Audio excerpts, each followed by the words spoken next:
The journey of New Balance began in 1906, not as a sneaker brand, but as a small company dedicated to orthopedic solutions. Founded by William J. Riley, an English immigrant living in Boston, Massachusetts, the company was originally called the New Balance Arch Support Company. Riley's mission was simple: to improve foot comfort and support for people who worked long hours on their feet, like factory workers and policemen.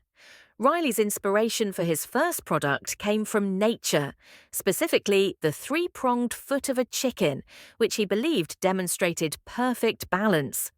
Using this as a model, he designed innovative flexible arch supports that provided better stability and comfort than any other insert available at the time.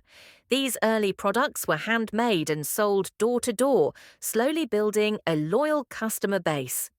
In the 1930s, Riley partnered with Arthur Hall, a salesman who recognized the potential to reach more people.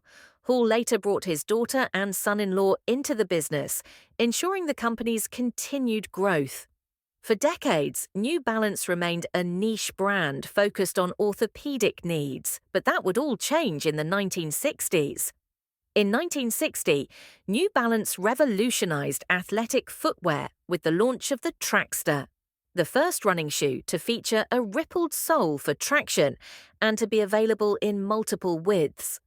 This was a game changer. Runners and coaches across the country praised the shoe for its fit and functionality, and the Trackster quickly became the choice for track teams and athletes nationwide. Through the 1970s, as the popularity of running exploded in the United States, New Balance stayed focused on producing high-quality athletic shoes. While other brands leaned into celebrity endorsements and flashy advertising, New Balance stuck to its principles: fit, performance, and craftsmanship. The company didn't chase trends. It built trust with serious athletes and everyday wearers alike.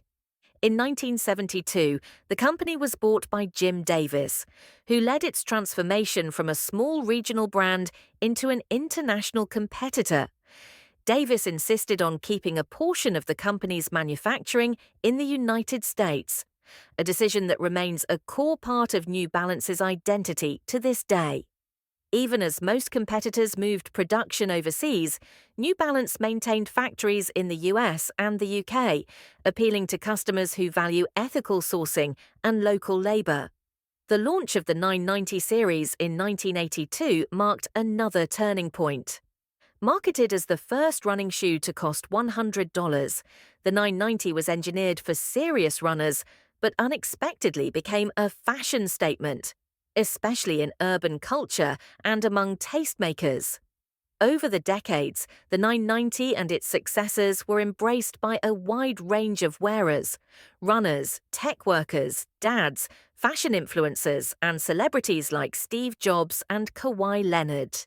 In the 2000s and 2010s, New Balance leaned further into lifestyle and streetwear, collaborating with high-end designers and popular streetwear brands like Aimé Leon Dore, Joe Freshgoods, and Jaden Smith.